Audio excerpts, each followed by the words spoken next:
I'm Sarah Canny, and I'm Mark Canny, the founder and host of Rise Run Retreat. Also a certified running coach here with my husband, who's a strength and conditioning coach. And today we're going to walk you through some heavy lifts: overhead press, the overhead squat, the row, single leg deadlift, and single leg squat. All right, so overhead press. Let's go ahead and just start doing them. I'll give you some.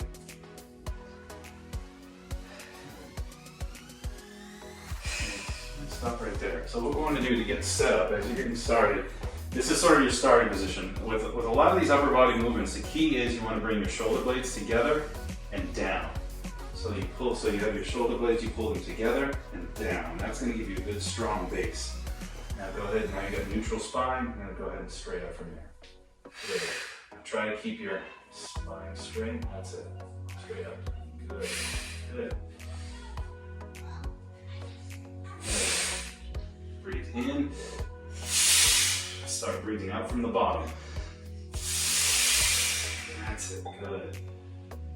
The idea with the breathing out is to generate force from your core. It's interesting because I think a lot of times I probably default to like a terrible form or like a form that's good enough. Yeah. But with the shoulders rolled back and then pinched together, it feels different, and I'm fatiguing a lot earlier than I would with a.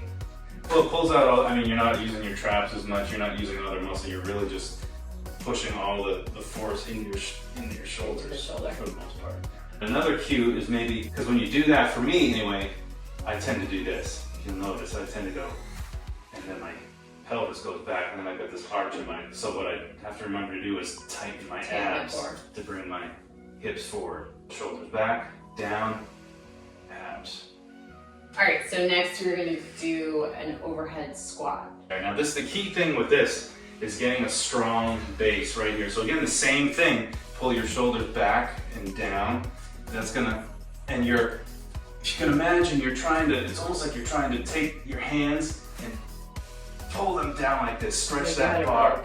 Yeah, like you had a rope, and that's just, so you're kind of locked out here, you're locked out here, you're locked out here. That's gonna give you a real strong base. All the way up there. Good, now go ahead and do the squat, and I'll guide you through it. That's pretty good, good, right there. So the key is, you notice how she's keeping, go ahead, do that again. You notice how she's keeping her back straight and her hips straight, and everything goes up at once. Go ahead, try it again. Good, everything goes up at once. One more. Good, good. You feel how your knees kind of went in a little bit on that one. They're starting to break down. Let's try one more, see how it goes. That was better, good, all right. Good, excellent. Excellent, so the key is on that one, we're anchoring, you're getting a good strong base here. Again, shoulders back and down, abs again, get your body straight. You're pulling the bar apart. That's gonna give you a real strong base at your shoulders for this. And as you go down, everything's going all down, all at once. Again, pull your shoulders, get your shoulders locked out, pull them down. Again, that's always kind of your go-to move with any upper body movement, is the shoulder blades go together and they go down. So let's straighten your legs a little bit more. So the legs are almost straight, a little bit of a bend, and then you're just pulling straight up to your solar plexus right there, good. And then it's like you're pulling your shoulder blades together. Then we do it down, pulling together, down, pull your shoulder blades together, keep your head neutral spine. That's it. Good, good. Good.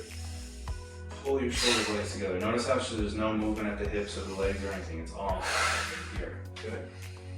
You could even straighten your legs up more and put the weight out more in front of you.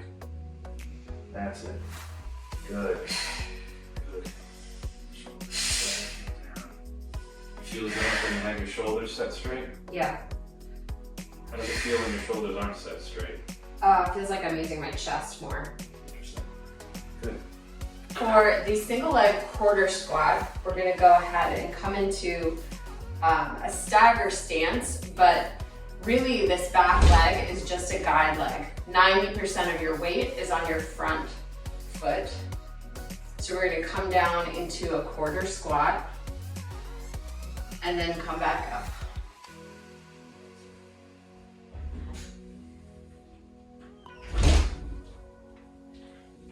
again, on just about every leg exercise, squat type exercise, the drive comes out of the heel of the working leg. So the right leg, this leg here.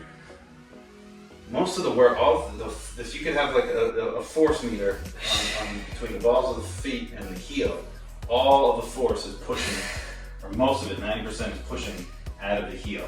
That's going to send all that activation up through the hamstrings and up into the butt, some of the lower back muscles.